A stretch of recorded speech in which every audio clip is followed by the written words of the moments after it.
안녕하세요, 고원장입니다. 성인이 되신 이후에도 공부나 학습이 필요한 분들 많으시죠? 수능, 공무원 시험, 사내 시험, 이직 시험, 영어 시험, 각종 자격증 시험까지, 특히 성인 ADHD를 포함해서 집중력이 부족하다고 느끼시는 분들은 어떻게 공부 방법을 가지는 것이 좋을지 말씀을 드려보려고 합니다. 물론 성인 ADHD 진단을 받으신 분이라면 약물 치료의 효과를 보는 것이 우선적으로 중요한 부분이지만, 환경과 실천 방안을 개선함으로써 약으로 할 수 없는 부분이 나아지는 경우가 많이 있기 때문에 꼭 참고를 해보시면 좋겠습니다. 자랑은 아니지만 제 환자분들께 간혹 듣는 이야기로 진료실이 깔끔하게 정돈되어 있어서 좋다는 것이 있습니다. 의원이나 집, 제가 머무는 공간은 항상 깔끔하게 정돈을 하려고 노력하는데요. 그래야 상쾌한 기분이 들고 거기서 무언가 시작하기가 수월하기 때문입니다. 책상이 이런저런 물건들로 어질러져 있으면 여기저기에 관심이 분산되면서 하나를 시작하거나 온전히 집중하기가 어렵죠. 딴짓을 하게 되기도 쉽습니다. 책상 정리를 핑계로 정작 공부 자체를 미루게 되는 경우가 얼마나 많으셨습니까? 그림도 백지에 그리기 시작하는 것처럼 공부를 시작하는 공간에서는 다른 것들은 없이 그날 공부에 필요한 것들만 꺼내 놓으셔야 합니다. 가장 방해되는 것 중 하나가 바로 핸드폰인데요. 아예 다른 공간에 두거나 반드시 꺼내기 어려운 곳에 넣어두고 공부를 시작하는 것이 좋습니다. 공부 중에 시간 체크를 해야 한다면 아날로그 스탑워치를 사용하는 것이 좋고요. 영어 단어 검색이 필요하다면 전용 어학사전을 따로 구비하세요. ADHD를 가진 분들의 특징이 감각, 특히 소리에 예민하다는 것인데요. 기본적으로는 최대한 조용한 공간을 찾아서 공부를 하시는 것이 좋습니다. 카페에서 공부를 하는 분도 많으신데요. 특별히 학습을 위해 고안된 곳이 아니라면 기본적으로는 대화를 나누는 공간이기 때문에 온전한 집중에는 당연히 방해가 됩니다. 조용한 공간이라도 어쩌다 들리는 소리가 방해됨을 느끼신다면 다른 소리를 활용하는 것도 좋은 방법입니다. 노이즈 캔슬링 이어폰을 쓰거나 화이트 노이즈 또는 조용한 클래식을 추천드리고 싶습니다. 저처럼 개인적으로 잘 맞는 분이라면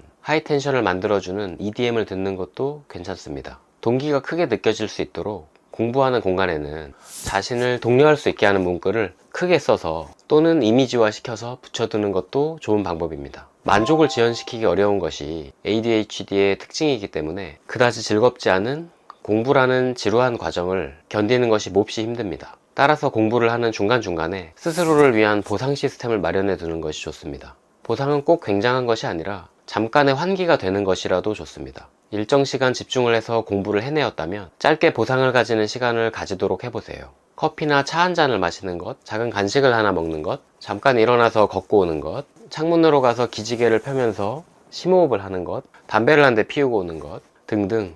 다만 보상 활동이 너무 길어지지 않도록 최초에 정한 만큼만 하도록 설정을 해두어야겠죠. 공부는 장기 계획이 필요한 경우가 많기 때문에 시간 단위, 하루 단위, 주 단위, 월 단위로 계획을 세워두고 달성률이 일정 % 이상일 경우에 각각 자신에게 보상이 주어지도록 단위를 점차 크게 구성해보는 것이 좋은 방법입니다.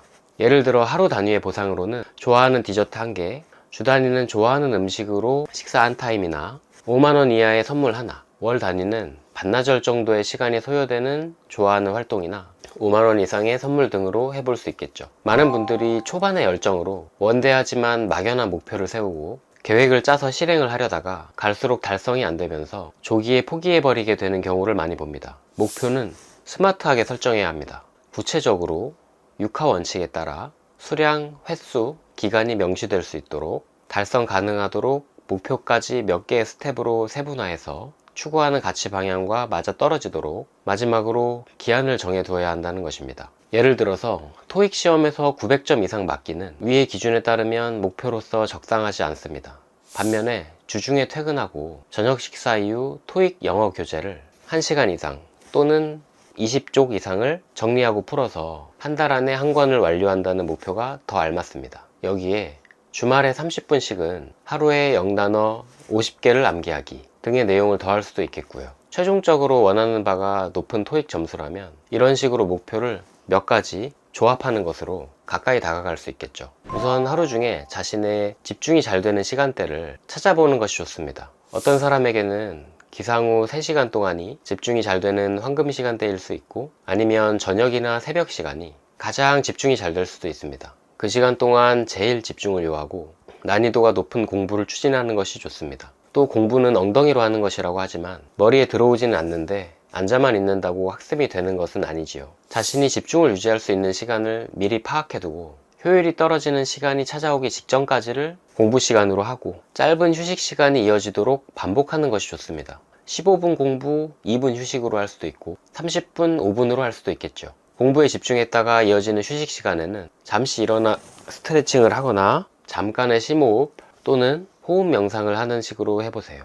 또 미리 지정한 시간 단위로 작게 알람이 울릴 수 있도록 하면 중간중간에 각성도가 높아지고 추진력이 더 얻어질 수 있습니다. 공부하는 중간에 딴 생각이 나는 경우가 덜어 있죠. 잠깐이면 큰 문제가 아니지만 전환이 어려울 정도로 생각들이 몰려오는 경우에는 이렇게 해보세요. 10분에서 15분 정도의 시간을 지정해 두고 떠오르는 생각에 대해 백지에 모두 적어보는 거예요. 정해진 형식 같은 것은 없으니 자유롭게요. 부정적인 생각이 뻗어나간다면 꼭 그 생각이 사실이 아닐 이유가 될 만한 증거들도 생각해서 적어보시고, 긍정적이고 건설적인 생각이라면 추진 계획을 포함해서 미래지향적으로 적어서 좋은 아이디어로서 남길 수도 있습니다. 한참 생각을 쥐어짜내서 적다 보면 이후에는 한동안 머리에서 생각이 떠오를 여지가 많이 줄어들게 될 거예요. 또 괜찮은 생각이 떠오르는 것 같은데 이대로 휘발되는 게 아쉽다 싶으면 따로 아이디어 노트를 마련해서 순간 든 생각만 잠깐 써두었다가 다시 공부로 돌아가는 형태로 하고, 나중에 공부가 마무리된 이후에 해당 생각을 더 발전시켜 나가는 방향으로 해볼 수 있습니다.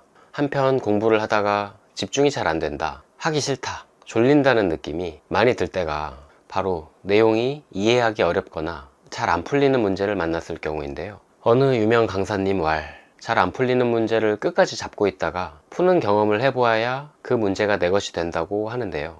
아주 고득점에 도전하는 경우가 아니라면 다르게 접근하는 것이 좋습니다. 미리 정한 일정 시간 동안만 해당 문제에 할애를 하기로 하고 그 다음에는 해설지를 보면서 이해에 도움을 받거나 그보다 쉬운 내용이나 문제로 넘어가는 것입니다. 포기하는 것이 아닙니다. 똑똑하고 효율적으로 공부하는 것입니다.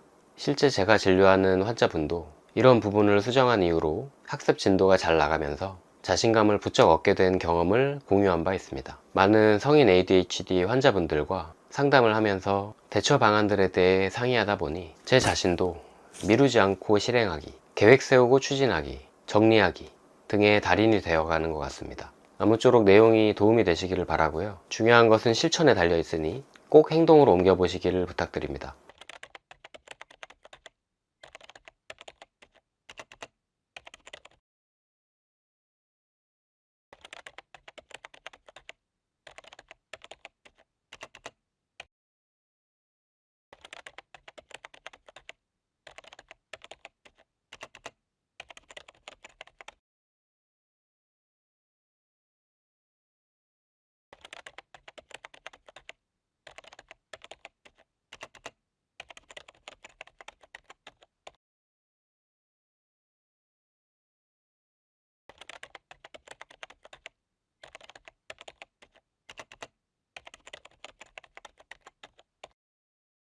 오늘도 평안한 마음으로 쉬어가시고 다음 영상에서 만나요.